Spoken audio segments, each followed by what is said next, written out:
Welcome to my YouTube channel. हमारे YouTube channel में आप सभी भाइयों का स्वागत है। आज जो है हम पॉलिटी का जो प्रश्न जो कर रहे हैं उसका नेक्स्ट जो है, यानी कि आप तो हम टोटल प्रश्न अभी तक हम 150 करवा दिए, एक में 75, 150 और ये फिर आज 50 करवा देते हैं, क्योंकि मेरे पास भी टाइम कम है और आपके पास भी टाइम कम है। जानते ही हैं मैं कितनी मुझे टाइम मिलता नहीं है। पहले तो स्वयं अपना पढ़ना पड़ता है, उसके बाद भी इस वीडियो तो बना देते हैं ताकि हमारे बच्चे देख लें तो बेहतर रहेगा। जो चार बच्चे ही सही लेकिन अच्छे से देखते हैं तो मन खुश हो जाता है। मेरा मकसद ये यूट्यूब से पैसा कमाना नहीं, बल्कि ये करना है कि आप लोगों को हेल्प मिल जाए। ठीक है, बहुत सारे स्टूडेंट हमारे ऐसे हैं जो कहीं जा नहीं सकते हैं पढ़ने के लिए, उनके लिए ये बेहतर साबित हो रहा है और वो कंटिन्यू पढ़ रहे हैं। तो चलते हैं लेट न करेंगे और पहली प्रश्न की तरफ। पहला प्रश्न है, निम्नलिखित में से किस समिति में राज्यसभा का प्रतिनिधित्व नहीं होता है? किसकी तब बोला? राज्यसभा का प्रतिनिधित्व नहीं होता है। तो इसमें आप तो जो हो जाएगा आंसर जो आपका मेनली रूप से होगा ये है आकलन समिति। किसमें? आकलन समिति। इसी आकलन समिति तो प्राकलन समिति भी कहा जाता है, प्राकलन समिति भी कहा जाता है। इसमें टोटल 30 मेंबर होते हैं। कितने मेंबर होते हैं? 30 मेंबर होते हैं और 30 लोकसभा से होता है। सबसे बड़ी समिति के रूप में यही जाना जाता है। ठीक है, चलिए नेक्स्ट में बढ़ते हैं। किस वर्ष खाद्य निवारण अधिनियम प्रथम बार लागू हुआ? ये खाद्य निवारण अधिनियम क्या है? खाद्य की समस्या तो दूर करने के लिए जो नियम लागू होता है उसे खाद्य निवारण अधिनियम कहा जाता है। ठीक है, ये है आपका 1954 में हुआ था। तब हुआ था 1954 में। आगे बढ़ते हैं। सिविल अधिकार संरक्षण अधिनियम का विस्तार है। सिविल अधिकार देखिए, पहले जो था SC/ST एक्ट था। पहले क्या था? SC/ST एक्ट था। उसको जो है लिख देते हैं पहले SC/ST। इसी तो बोलते हैं अपृष्ठता अधिनियम था। क्या था? अपृष्ठता अधिनियम था। ये आया था 1955 में। इसी का नाम बदल के क्या कर दिया गया? सिविल अधिकार कर दिया गया है। तो ये कहाँ पर है? तो ये पूरे भारत में है। ठीक है, ये पूरे क्या है? भारत में है। ऑप्शन ए सही हो जाएगा। ठीक है, सुमेलित नहीं है। इसमें पूछ रहा है सुमेलित नहीं है। देखिए जब भी कोई प्रश्न आता है तो उसको एक नज़र में देखते और समझ जाइए कि इसमें क्या करने के लिए बोल रहा है। तो हम तो पढ़ना है सीधे सुमेलित नहीं है। हिंदू विवाह अधिनियम। ठीक है, हिंदू विवाह अधिनियम ये 1955 है। तो ये बिल्कुल सही है। हमारा हिंदू विवाह में क्या क्या रीति रिवाज होनी चाहिए, मतलब रीति रिवाज नहीं, पंडित वाला रीति रिवाज नहीं। तो विवाह हो जाने के बाद उसको छोड़ना नहीं पड़ता है। फिर जो है जब तक उसकी पत्नी नहीं मर जाए दूसरी शादी नहीं करनी पड़ती है। यानी बहुत सारे पॉइंट हैं। ठीक है, तो इसको हम डिटेल्स से किसी वीडियो में हम लेते आएंगे। हिंदू विवाह अधिनियम क्या है, क्या लेते आएंगे डिटेल्स वीडियो में। तो अगर आप चाहते हैं कि इस तरह का आपका वीडियो मिले तो तुरंत आप कमेंट कीजिए, आपको मिलेगा। 1955 हिंदू उत्तराधिकार अधिनियम। यदि कोई मर जाता है तो उसके पिता था संपत्ति, उसके दादा था संपत्ति, किस तो मिलेगा। इसका जो वर्णन जो है ये उत्तराधिकार अधिनियम में है। तो 1956 में। तो पहले विवाह होता तब तो उत्तराधिकारी होता। तो याद रखिएगा 55 तब 56। और 55 में ही क्या हुआ था? SC/ST एक्ट पारित हुआ था, जिसको हम पीछे बता दिए हैं। 73वां संविधान संशोधन क्या है? 73वां संविधान संशोधन। शहरी क्षेत्रों के स्थानीय निवासी चुनाव में महिलाओं के लिए स्थानों का आरक्षण नहीं। गलत जवाब है। ये जो बात जो कहा 73वां में नहीं बल्कि 74वां में है। 74वां में है। तो यहाँ पर 74वां संविधान संशोधन में 73वां में पंचायती राज की व्यवस्था किया गया है। 73वां में क्या किया गया है? पंचायती राज की व्यवस्था किया गया है। ठीक है, और महिलाओं तो जो है एकदम स्थान आरक्षण जो किया गया है 74वां में किया गया है। याद रखिएगा। सती निरोध अधिनियम 1987 राजा राम मोहन राय के सहयोग से जो है ये बनाया गया था। उस समय व्यापक रूप नहीं, लेकिन आज़ादी के बाद ये व्यापक रूप लिया जब हमारे देश में इस तरह का अपराध बढ़ने लगा छिटपुट। तो इस तरह से हमारा आंसर जो है अगर बोले तो क्या हो जाएगा, सी हो जाएगा। निम्न में कौन सामाजिक अधिनियम नहीं है? सामाजिक अधिनियम पूछ रहा है, ठीक है। तो मीसा, पहले मीसा था, देखिए लालू यादव तो बेटी का नाम क्या है, मीसा, ठीक है, एक बेटी का नाम है मीसा, क्योंकि ये मीसा एक्ट उस समय लगा हुआ था। ये मीसा एक्ट क्या होता है, मेंटेनेंस, देखिए TENANC, maintenance of internal security act. देखिए ये एक्ट का नाम है, अभी तो इसमें विशेष विश्लेषण हम नहीं करेंगे क्योंकि इस सब का स्पेशल वीडियो हम लेके आने वाले हैं आप लोगों के लिए। तो Misa maintenance of internal security act जब लागू था तब जाती जो है ये इंटरनल सिक्योरिटी से जो है संबंध रखता है। तो मीसा जो है सामाजिक अधिनियम नहीं हो सकता। एंटी डॉवरी मतलब दहेज निरोध अधिनियम समाज से संबंधित है, ये समाज से संबंधित है। प्रोटेक्शन ऑफ सिविल राइट वही अधिकार अधिनियम यानी कि SC/ST वाला, ये भी समझ। Prevention of immoral traffic act ये भी जो है समाज से संबंधित है। तो यानी कि मीसा जो है इंटरनल सिक्योरिटी से संबंधित है, इसलिए ऑप्शन नंबर हमारा ए से ही होता है। क्रिमिनल ट्राइब्यूनल्स एक्ट तब सर्वप्रथम तब पारित हुआ, क्या हुआ, क्रिमिनल ट्राइब्स एक्ट सर्वप्रथम तब पारित हुआ 1871 में, ऑप्शन नंबर सी। देखिए 1911 की वर्ष है तो हम बता देते हैं। यहाँ पर क्या हुआ था आप लोगों को तो मालूम है, कोलकाता अधिवेशन हुआ था, जिसका चर्चा यहाँ तो हम तो नहीं करना चाहिए लेकिन बता देते। कोलकाता अधिवेशन हुआ था और इसमें जो है क्या दिया गया था, जनमन दिया गया था। तो आप तो इसको भी साथ में याद रखिएगा। अनुसूचित जाति और अनुसूचित जनजाति अत्याचार निवारण वही सिविल एक्ट वाला 1955। अनुसूचित जाति और अनुसूचित जनजाति की उन्नति के लिए एक प्रावधान है जो निम्न में से एक सिद्धांत पर आधारित है। किस सिद्धांत पर ये आधारित है? तो आप तो सही आंसर जो होता तो विभेद पर आधारित होता, क्योंकि हम SC/ST के साथ क्या करते थे, विभेद करते थे। जितनी ऊंची जाति वाले आदमी इस पर विभेद किया करते थे। तो ऑप्शन नंबर सी हमारा करेक्ट आंसर हो जाएगा, मालूम है। चलिए, सूचना का अधिकार अधिनियम तब पारित हुआ, सूचना का अधिकार अधिनियम तब पारित हुआ। तो ये 2005 में पारित हुआ, लेकिन इसको स्वीकृति तो मिला था। ये टोटल तारीख जो हम देख ले 15 जून 2005। तो इसमें हम डिटेल्स बता दिए क्योंकि ये डेट भी पूछा गया है, तो आप डेट भी याद रखिए। 15 जून 2005 तो राष्ट्रपति से स्वीकृति मिला और यह अधिनियम बन गया। सूचना का अधिकार है, एक मूल अधिकार और एक विधिक अधिकार। मूल अधिकार भी है 19 के अधिकार के अनुसार और एक विधिक अधिकार क्योंकि ये कानून द्वारा बनाया गया है। तो ये दोनों हैं, अर्थात option number A and B जो है दोनों हो जाएगा सी। किस उच्च न्यायालय ने अपने महत्वपूर्ण फैसले में कहा कि RTI आवेदन तो सूचना के अधिकार के अंतर्गत सूचना मांगने का कारण आवश्यक बताना चाहिए। यानी कि कहा कि सूचना बताना, यानी कि पहले जो है इसका लोग मिस यूज होने लगा, जो मर्जी होता था सो मान देता था किसी से भी। तो क्यों माना जा रहा है इसका जो है आप तो बताना है। तो ये किस लिए माना जाता था? तो ये माना जाता था मद्रास उच्च न्यायालय ने ऐसा जो है प्रावधान दिया कि अब जो है आप तो बताना पड़ेगा आप क्यों ये सूचना मांग रहे हैं। तो ऑप्शन नंबर डी हमारा करेक्ट आंसर हो जाएगा, ठीक है। लॉकडाउन के दौरान भारत सरकार के द्वारा अभियुक्त असाधारण शक्तियों तो विधिक आधार, विधिक मतलब कानूनी आधार निम्नलिखित में किस कानूनों से प्राप्त होता है? देखिए कौन कौन अधिकार है। तो लॉकडाउन तो हम तो मदद करता है, सरकार तो मदद करता है लॉकडाउन लगाने के लिए, ठीक है।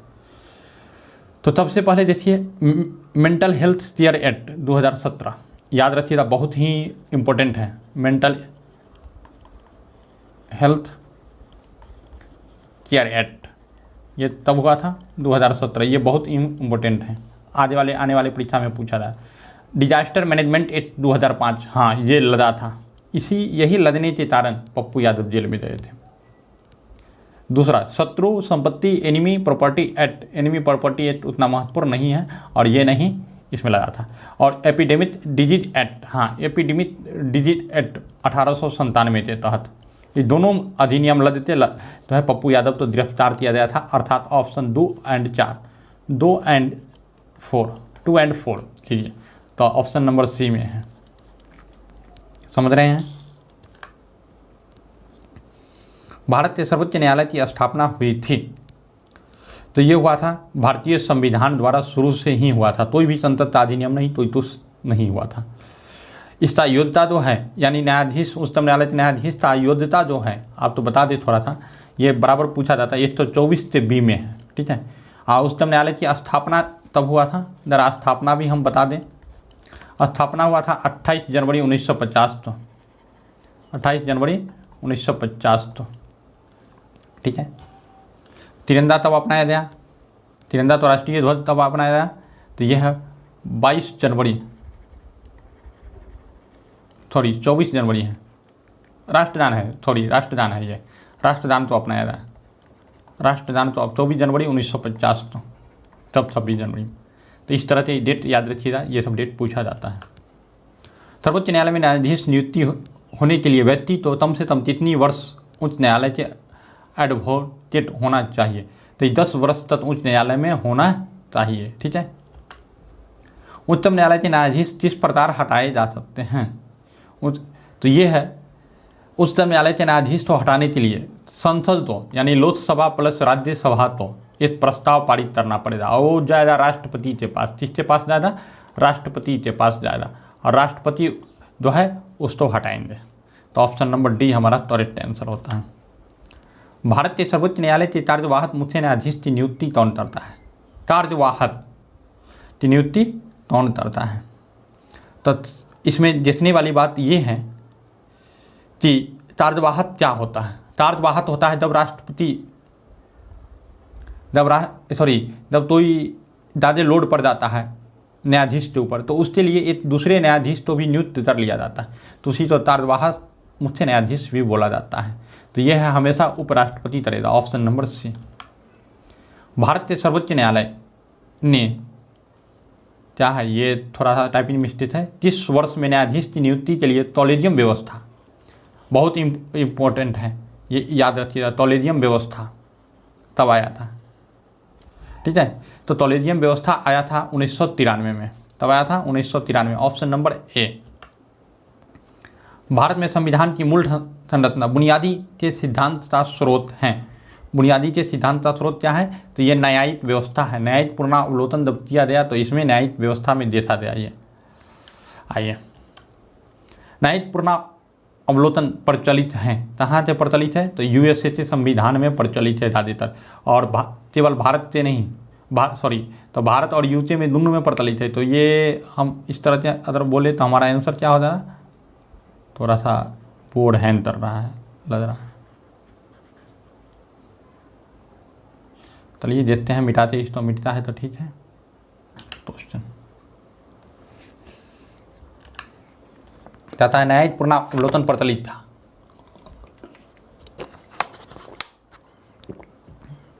ये कहाँ प्रचलित था,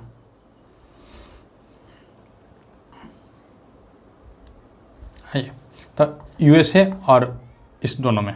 चलिए,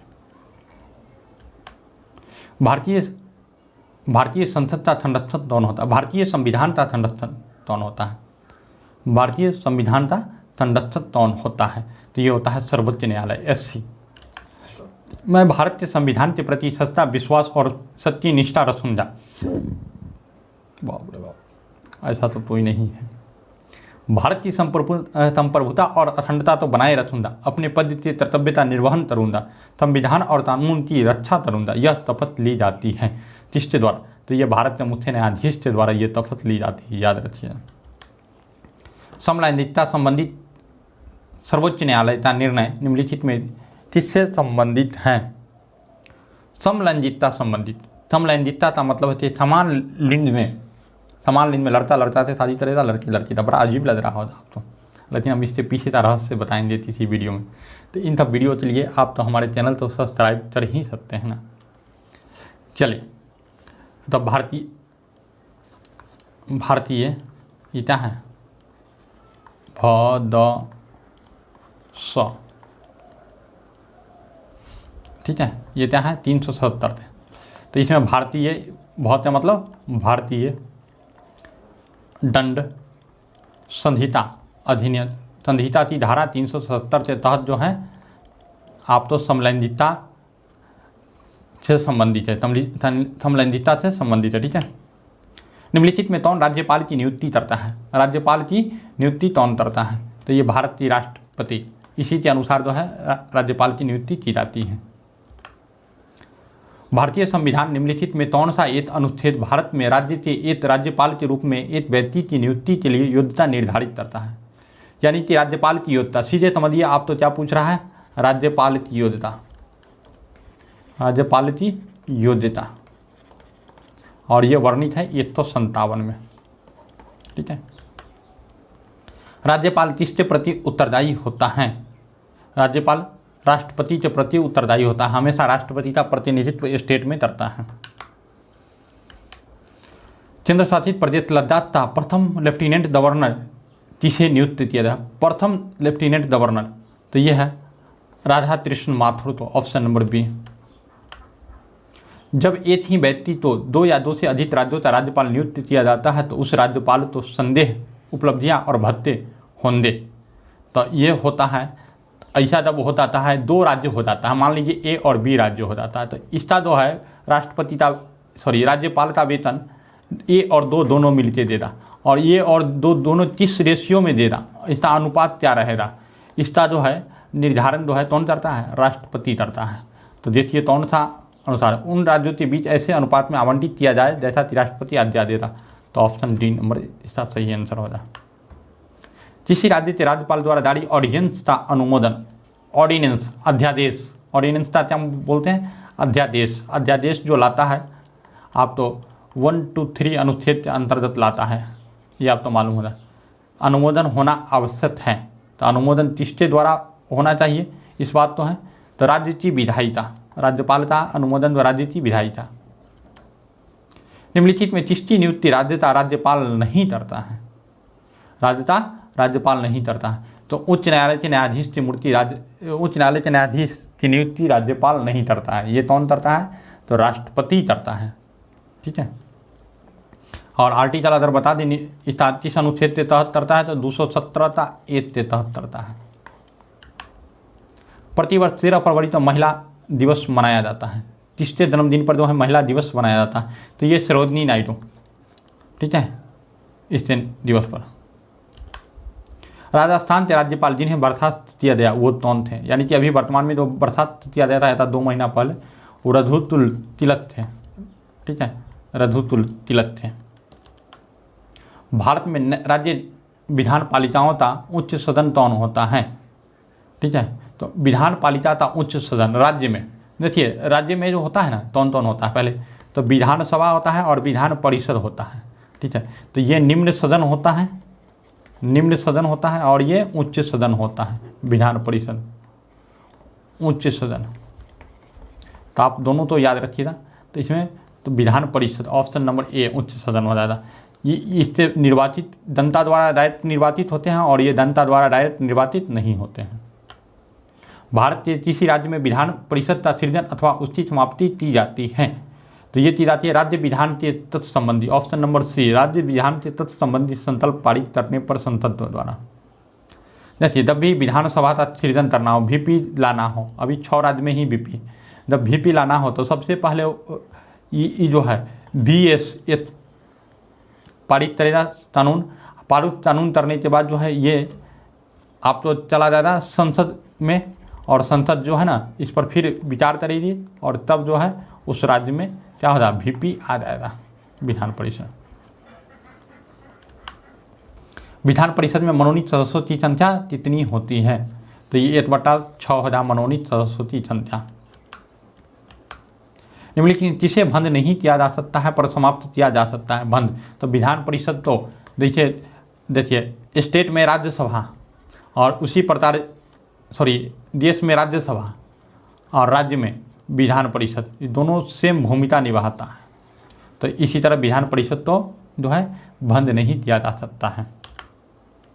निम्नलिखित में कौन सा राज्य अनुच्छेद 170 के उस प्रावधान का अपवाद है जिसमें कहा गया है कि एक राज्य की विधानसभा के गठन में 60 से कम सदस्य होंगे, 60 से कम सदस्य।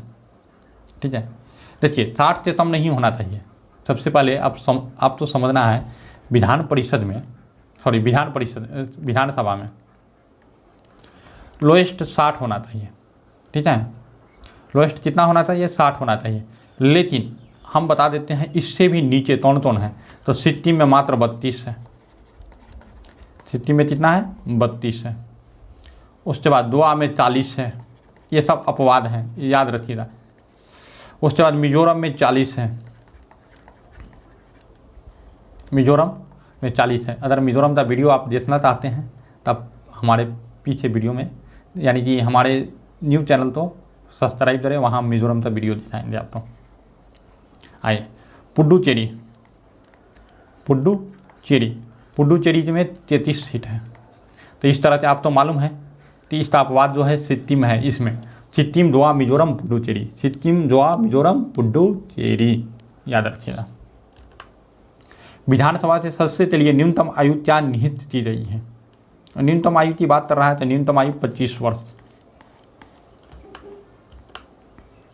यदि किसी राज्य की विधानसभा का अध्यक्ष पद त्याग चाहे तो उसे अपना त्याग पत्र किसे देना पड़ता है? अध्यक्ष त्याग पत्र चाहेगा तो उपाध्यक्ष तो देना पड़ेगा।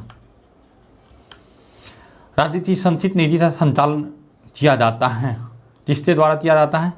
तो ये उपयुक्त में से किसी के द्वारा नहीं किया जाता, तो किया किसके द्वारा जाता है? विधानमंडल के द्वारा। विधानमंडल के द्वारा। विधानमंडल में जो है ना कौन आते हैं? तो विधान परिषद,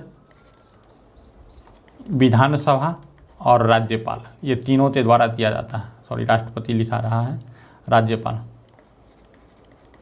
ठीक है, तो ये तीनों के द्वारा किया जाता है। विधान परिषद किसी साधारण विधेयक तो निम्नलिखित में किस अवधि तक रोक सकता है? साधारण विधेयक तो रोकने की बात कर रहा है, तो आपको मालूम है कि साधारण विधेयक 4 माह तक ही रोके जा सकते हैं। ठीक है, राज्यों में मुख्यमंत्री सहित मंत्री परिषद में मंत्रियों की न्यूनतम संख्या क्या होनी चाहिए? मंत्रियों की न्यूनतम संख्या पूछ रहा है, तो ये 12 होनी चाहिए। कम से कम 12 जो होना चाहिए, उसमें एक मुख्यमंत्री भी होना चाहिए, यानी 11+1 क्या होना चाहिए? 11+1 होना चाहिए। ठीक है, न्यूनतम 12। और अधिकतम कितनी होनी चाहिए? अधिकतम का लिख देते हैं। अधिकतम विधानसभा का 15% होना चाहिए। विधानसभा का कितना परसेंट? 15%। अब देखिए बिहार में विधानसभा सीट 40 है, तो इसका 15% अगर निकाल लें तो कितना हो जाएगा? अब तो 20 दूनी 40, 20 25 100, 5 या 15, 3 दूनी 6 सीट होना चाहिए, लेकिन है कितना? 16 सीट। ठीक है, टेंशन मत लीजिएगा। राज्य सरकार के मंत्रियों के वेतन एवं भत्तों का निर्धारण किसके द्वारा किया जाता है? तो ये किया जाता है आप तो राज्य के विधानसभा द्वारा। Option number D. संविधान का कौन सा अनुच्छेद मुख्यमंत्री के दायित्व तो परिभाषित करता है? मुख्यमंत्री के दायित्व तो परिभाषित करता है। तो इस क्वेश्चन में एक बार हम भी धोखा खा चुके हैं, तो आप धोखा मत खाइएगा। इसलिए आप तो आंसर याद रखने की बात है, कौन सा? डी नंबर में। ठीक है, हम एक बार 164 मार के पछता गए थे। राज्य सचिवालय के प्रशासन में मंत्रिमंडल तो जाने वाली सभी नस्तियाँ मतलब क्या? फाइल। नस्तियाँ का मतलब क्या? फाइल किसके माध्यम से भेजी जाती हैं? तो ये भेजी जाती है मुख्य सचिव के माध्यम से। Option number D. कार्यकारी न्यायाधीशों की नियुक्ति की जाती है। कार्यकारी न्यायाधीशों की नियुक्ति की जाती है तो उच्च न्यायालय द्वारा। ठीक है, यहाँ पर आंसर होगा उच्च न्यायालय के द्वारा। नेक्स्ट में उच्च न्यायालय के न्यायाधीशों से वेतन और भत्ते दिए जाते हैं। उच्च न्यायालय के न्यायाधीश से वेतन एवं भत्ते दिए जाते हैं राज्य के समातीत निधि के। Option number B. उच्च न्यायालय के न्यायमूर्ति की सेवानिवृत्ति की आयु क्या होती है? सेवानिवृत्ति की आयु 62 वर्ष होती है। अगर हाई कोर्ट का पूछे, एससी का पूछे तो 62 वर्ष, और एससी का सुप्रीम कोर्ट का पूछे तो 65 वर्ष। आप तो याद रखना है। ठीक है, यर्स। भारत में उच्च न्यायालयों की संख्या कितनी है? देखिए इनमें से अभी कोई नहीं है। अभी वर्तमान में भारत में जो उच्च न्यायालय की संख्या जो है ये 24 हो चुकी है। कितना हो चुकी है? सॉरी 24 नहीं, 25 हो चुकी है। तेलंगाना तो लाते 25 हो रही है। टोटल अभी कितना है? 25 है। तो आप तो याद रखिएगा। अंडमान एवं निकोबार द्वीप पर निम्नलिखित उच्च न्यायालयों में से किसका क्षेत्राधिकार है? ठीक है, तो ये कोलकाता आता है क्योंकि कोलकाता इससे काफ़ी करीब पड़ता है। निम्नलिखित उच्च न्यायालयों में कौन एक से अधिक राज्यों का केंद्र शासित प्रदेश है? एक से अधिक राज्यों का, तो इसमें हम बता दें डी नंबर जो है मुंबई जो है आपका एक से अधिक न्यायालय था। ऐसा 7 जो है ना 7 न्यायालय है जिसका एक से अधिक राज्यों में था अधिकार है। निम्न उच्च न्यायालयों में किस उच्च न्यायालय की सबसे अधिक बेंच है? सबसे अधिक बेंच की बात करता है तो मुंबई उच्च न्यायालय और गुवाहाटी उच्च न्यायालय। पहले गुवाहाटी उच्च न्यायालय का था, लेकिन त्रिपुरा और एक 2 और न्यायालय बन जाने के कारण गुवाहाटी का कम हो गया। इसलिए आंसर C एंड D हो जाएगा हमारा आंसर। ठीक है, इस तरह से हम पूरे 50 प्रश्न तो हम देख लिए हैं। तो आशा करते हैं कि आप सभी प्रश्नों तो देख लिए होंगे। इस तरह से हम कंटिन्यू अदर प्रश्न लेते आते रहें तो आप लोगों को ये विशेष फायदे होगा और आप प्रगति की तरफ बढ़िएगा। तो फिर मिलते हैं नेक्स्ट वीडियो में, तब तक आप इस वीडियो को देखते रहें।